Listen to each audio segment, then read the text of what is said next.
दोस्तों 12 दिसंबर को हमारा कक्षा 11वीं का जीव विज्ञान बायोलॉजी का अर्धवार्षिक परीक्षा का पेपर है। लगातार दोस्तों मैं आपको तैयारी कराते जा रहा हूं, इसलिए दोस्तों मैंने आपको पहले ही कक्षा 11वीं बायोलॉजी सब्जेक्ट के इंपॉर्टेंट क्वेश्चन बता दिए थे। आई होप दोस्तों आपने क्वेश्चन को तैयार कर लिया होगा। ओके, अब दोस्तों हम पेपर के माध्यम से क्या है आपके क्वेश्चन देखने वाले हैं। इस जो संपूर्ण प्रश्न पत्र का हम क्या है सॉल्यूशन देखेंगे। ओके, सॉल्यूशन के साथ मैं आपको बताऊंगा और समझाऊंगा, इसलिए दोस्तों आप वीडियो को ध्यान से अंत तक देखिएगा और जितने क्वेश्चन के सॉल्यूशन बताऊं वीडियो को देखते ही देखते आपको क्या है तैयार करते जाना है। चलिए स्टार्ट कर लेते हैं। तो सबसे पहले दोस्तों आ जाते हैं हमारे सही विकल्प चुनकर लिखना है। पहला है नामकरण की सबसे छोटी इकाई। बहुत ज्यादा महत्वपूर्ण ये क्वेश्चन है और प्रीवियस ईयर में कई बार आ चुका है। तो नामकरण की जो सबसे छोटी इकाई होती है तो आपको दोस्तों याद रखना है जाति क्या है, नामकरण की सबसे छोटी इकाई है। नेक्स्ट है किन पत्तियों की निचली सतह पर रंध्रों की संख्या अधिक होती है। तो इसका राइट आंसर हो जाए दोस्तों आपका पृष्ठधारी। पृष्ठधारी जो होती है जो पत्तियां उनकी निचली सतह पर रंध्रों की संख्या अधिक होती है। उत्सर्जी पदार्थ की दृष्टि से मेढक होता है। तो इसका दोस्तों आपका राइट आंसर हो जाएगा मेढक जो आपका होता है तो ये हो जाएगा दोस्तों आपका यूरियोटेलिक। ओके, ये आपका हो जाएगा। आगे नेक्स्ट हमारा क्वेश्चन है केल्विन चक्र का प्रथम उत्पाद। ये इंपॉर्टेंट है दोस्तों, प्रीवियस ईयर में आ चुका है। तो इसका दोस्तों आपका राइट आंसर होगा 3-फॉस्फोग्लिसरिक अम्ल। नेक्स्ट है मनुष्य के शरीर का रुधिर बैंक है। रुधिर बैंक किसे कहा जाता है। तो इसका दोस्तों आपका राइट आंसर हो जाएगा पीहा को कहा जाता है। ओके, तो पीहा इसका राइट आंसर हो जाएगा। और नेक्स्ट यहाँ पे क्वेश्चन है मनुष्य में फेफड़े कहाँ स्थित होते हैं। तो ये भी बहुत ज्यादा इंपॉर्टेंट है बच्चों का में प्रीवियस ईयर पेपर में ये क्वेश्चन आ चुके हैं। सभी इंपॉर्टेंट एकदम मैं आपको प्रैक्टिस करा रहा हूँ, देख लेते हैं। नेक्स्ट है अब आ जाते हैं रेगिस्तान की पूर्ति कीजिए। पहला है पृथ्वी पर पाए जाने वाले जीवधारियों की विविधता ही डेडरेस कहलाती है। तो ये हमारी क्या कहलाती है, पृथ्वी पर पाए जाने अगर जीवों की विविधता है तो ये क्या है जैव विविधता कहलाती है। तो इसका दोस्तों आपका राइट आंसर हो जाएगा जैव विविधता। आगे देख लेते हैं। आगे नेक्स्ट दोस्तों हमारा क्वेश्चन है पौधों में भोजन का परिवहन डेडरेस के द्वारा होता है। तो भोजन का परिवहन होता है दोस्तों फ्लोएम के द्वारा। ओके, भोजन में अगर पौधों में भोजन का परिवहन पूछे तो फ्लोएम के द्वारा, अगर पौधों में जल का परिवहन पूछे तो जाइलम द्वारा। तो याद कैसे रखना, कंफ्यूजन हो जाती है जल से जाइलम, जल से जाइलम। तो पौधों में जल का परिवहन जाइलम, पौधों में भोजन का परिवहन फ्लोएम। बहुत ज्यादा इंपॉर्टेंट है, अक्सर फ्लोएम और जाइलम के कार पूछ लिए जाते हैं, तो यही आपको बता देना है। ओके, नेक्स्ट आत्महत्या की थैली डेडरेस कोशिकाओं को कहा जाता है। तो लाइसोसोम को क्या है आत्महत्या की थैली कहा जाता है। तो यह आ जाएगा आपका लाइसोसोम। आगे देख लेते हैं। नेक्स्ट दोस्तों हमारा क्वेश्चन है क्रेंज आंतरिकी डेडरेस पौधों में पाई जाती है। तो ये दोस्तों हमारा किस में पाई जाती है, C4 दोस्तों हमारा राइट आंसर हो जाए C4 पौधों में पाई जाती है। ओके, नेक्स्ट हमारा मनुष्य का सामान्य रक्त दाब डेडरेस mmGH होता है। तो होता है दोस्तों आपका 120 से 120 फिर 80। ओके, अधिकतम 120 होता है, कम से कम आपका 80 होता है। ओके, ये नेक्स्ट है मेलबी दीदी नलिकाओं द्वारा डेडरेस में उत्सर्जन होता है। तो ये कीटों में उत्सर्जन होता है, कीटों का उत्सर्जन के लिए दिया हुआ ये, तो कीटों में उत्सर्जन होता है। अब दोस्तों हम देखेंगे सही जोड़ियां। पहला है माइसीलियम। तो ये दोस्तों हमारा माइसीलियम क्या हो जाएगा, इसका राइट आंसर हो जाएगा दोस्तों हमारा कवक का शरीर, कवक का शरीर।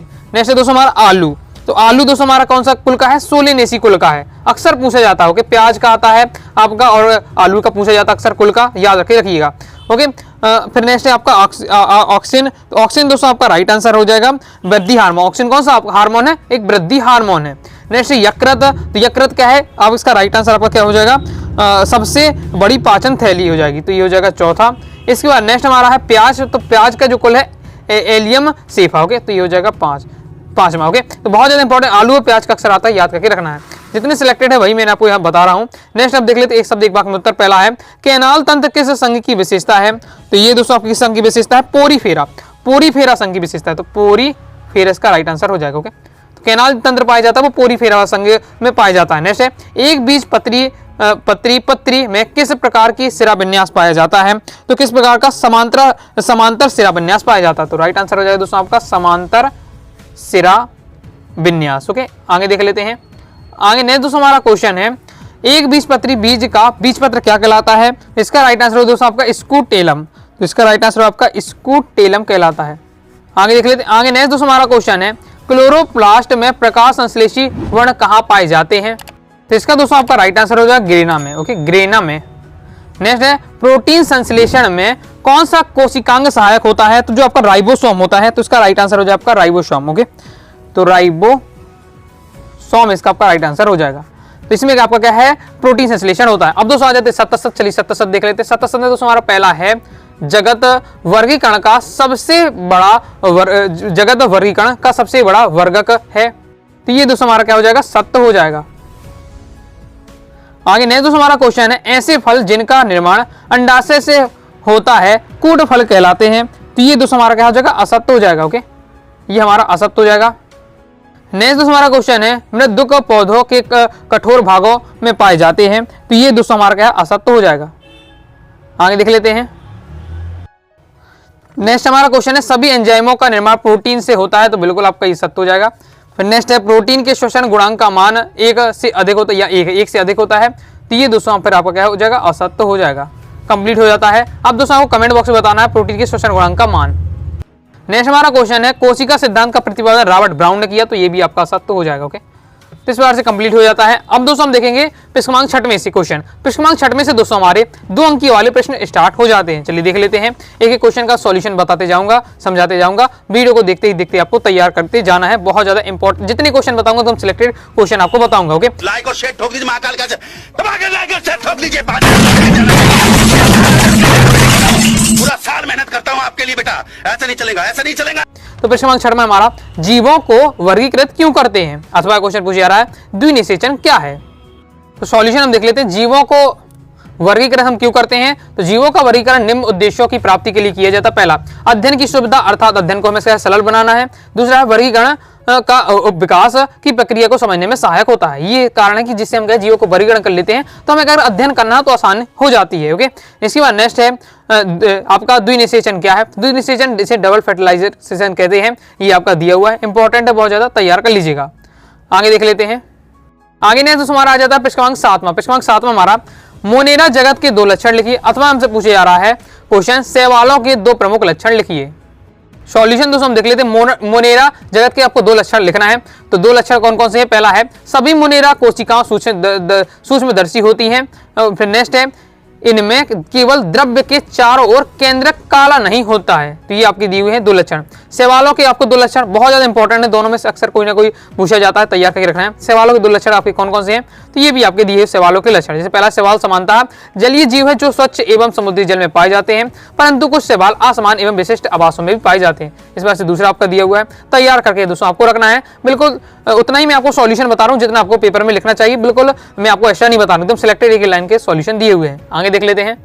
आगे नहीं, तो हमारा प्रश्न क्रमांक 8वां है, पौधों में जड़ के कार्य लिखिए। अथवा क्वेश्चन है, पत्ती के 2 कार्य लिखिए। तो दोस्तों में क्या है, जड़ के 2 कार्य बताने हैं। पौधों में जड़ के क्या कार्य होते हैं। तो पहला होता है अवशोषण, दूसरा होता है स्त्रीकरण। ओके, अवशोषण मानी जड़ें भूमि से जल तथा खनिज लवणों का अवशोषण करके पौधों को प्रदान करती हैं। पौधों में जो पानी कहाँ से आता है, तो उसकी जड़ों से आता है। जड़ क्या करता है, जमीन से क्या है, पानी को सोखता है और पौधे को देता है, पौधों के सभी हिस्सों तक पहुंचाता है। ओके, जल का परिवहन कौन करता है, कमेंट बॉक्स में बताइए। अभी मैं जस्ट आपको समझा चुका हूं कि पौधों में जल का परिवहन किसके द्वारा होता है, भोजन का परिवहन किसके द्वारा होता है, कमेंट बॉक्स में आप बता दीजिए। ओके, अब है स्त्रीकरण। तो जड़ें पौधे को जमीन से में क्या है, स्थिर बनाए रखती हैं। तो ये आपके होते हैं जड़ के 2 कार्य। आगे नेक्स्ट दोस्तों हमसे पत्ती के 2 कार्य पूछे जा रहे हैं। तो पत्ती के 2 कार्य क्या है, पहला है प्रकाश संश्लेषण की क्रिया द्वारा पौधों के लिए भोजन का निर्माण करती हैं। दूसरा है प्रकाश संश्लेषण एवं श्वसन के लिए विभिन्न गैसों का आदान प्रदान करती है, मतलब श्वसन का कार्य करती हैं और प्रकाश संश्लेषण की क्रिया द्वारा पौधों के लिए क्या बनाती हैं, पौधों के लिए भोजन निर्माण करती हैं। तो ये है पत्ती के 2 कार्य। बिल्कुल सिंपल लैंग्वेज में दिया हुआ है, सटीक दिया हुआ है, तैयार अच्छे से करते जाइएगा। आगे दोस्तों हमारा प्रश्न क्रमांक 9वां है, केंचुए को किसानों का मित्र क्यों कहा जाता है। अथवा है उपास्थि व अस्थि में कोई 2 अंतर लिखिए।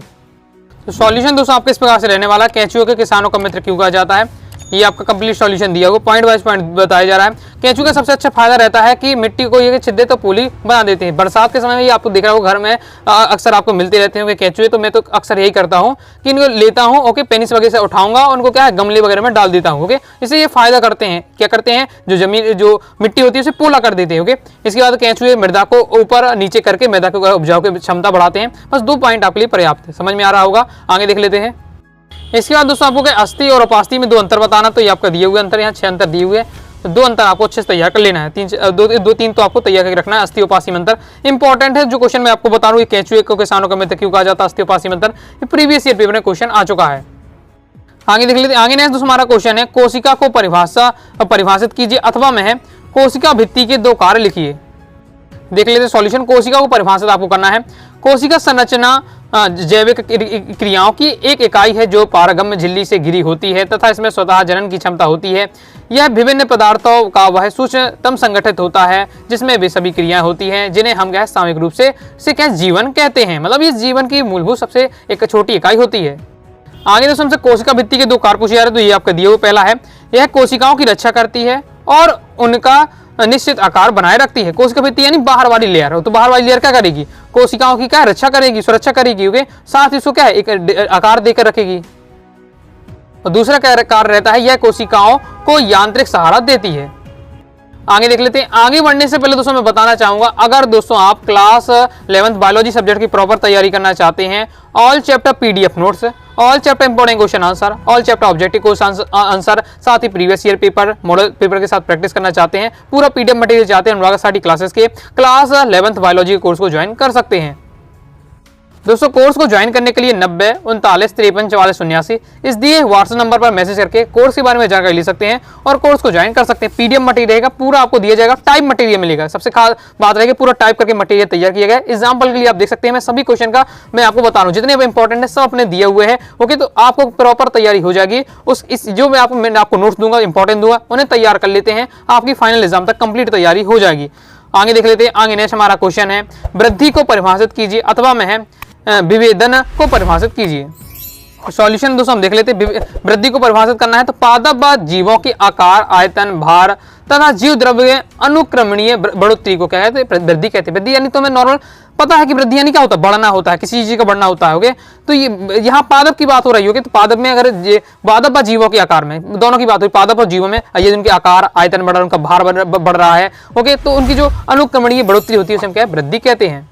इसके बाद नेक्स्ट है विभेदन को परिभाषित करना है तो सरल अविभेदित विभाज्योतक ऊतकों से बनने वाली कोशिकाओं में किसी विशिष्ट कार्य के लिए होने वाले बदलाव को हम क्या विभेदन कहते हैं। आगे दोस्तों हम नेक्स्ट क्वेश्चन देख लेते हैं। नेक्स्ट दोस्तों हमारा क्वेश्चन है जैव क्षमता को आप क्या समझते हैं, जैव क्षमता से आप क्या समझते हैं, अथवा में है पेरिकार्डियल द्रव के कोई 2 कार्य लिखिए। तो सॉल्यूशन इस प्रकार से आपका रहने वाला जैव क्षमता से पूछा जा रहा है। जैव क्षमता क्या है, अधिकतम निश्वासन के बाद वायु की वह अधिकतम मात्रा जो एक मनुष्य फेफड़ों से बाहर निकाल सकता है, जैव क्षमता या सजीव धारिता कहलाती है। ये आपका दिया हुआ फॉर्मूला के माध्यम से समझाया जा रहा है। अथवा हमसे पूछा जा रहा है पेरिकार्डियल द्रव के 2 कार्य लिखिए, तो ये आपके 2 कार्य इंपॉर्टेंट है, ये सभी क्वेश्चन प्रीवियस ईयर पेपर में आ चुके होंगे। तो पेरिकार्डियल द्रव हृदय को बाहरी आघातों एवं घर्षण से बचाता है। दूसरा है यह हृदय को सूखने से बचाता है। हृदय में पूरा लिक्विड होता है, वही आप मान के चले पेरिकार्डियल द्रव है, ओके। तो यह हृदय को सूखने से बचाता है। साथ ही क्या करता है, ये बाहरी आघात, बाहर से में क्या है कोई आक्रमण होता है, ओके, हमला होता है, तो बाहर से अगर कोई चोट लगती है तो उसकी हमें क्या है सुरक्षा प्रदान करता है। कौन, पेरिकार्डियल द्रव। सिंपल है। आगे देख लेते हैं। तो दोस्तों हमने कहा प्रश्न क्रमांक 12 तक कंप्लीट कर लिए हैं। अब दोस्तों अगर जो प्रश्न क्रमांक 13 से स्टार्ट होते हैं वो आपके 3 अंकीय वाले क्वेश्चन स्टार्ट होंगे, फिर इसके बाद 4 अंकीय आएंगे। तो इस पार्ट में हम यहीं तक देखेंगे। सेकंड पार्ट में दोस्तों मैं आपको प्रश्न क्रमांक 13 से स्टार्ट करूंगा, 3 अंकीय वाले और 4 अंकीय वाले प्रश्न बता दूंगा। जितने क्वेश्चन बताए दोस्तों सभी को आपको अच्छे से तैयार कर लेना है। बाकी दोस्तों इससे पहले जो मैं आपको इंपॉर्टेंट क्वेश्चन बता चुका हूं उन्हें भी आपको तैयार करके रखना है, तो आपकी अर्धवार्षिक परीक्षा की प्रॉपर तैयारी हो जाएगी। आई हो आपको दोस्तों वीडियो पसंद आएगी और मेरी मेहनत पसंद आ रही हो तो वीडियो को लाइक जरूर कर दीजिएगा। साथ ही दोस्तों टेलीग्राम चैनल को ज्वाइन कर लीजिएगा। कोई दोस्तों डाउट आता है कमेंट बॉक्स में आप जरूर पूछिएगा। मिलते हैं दोस्तों नेक्स्ट वीडियो में, तब तक के लिए बाय बाय।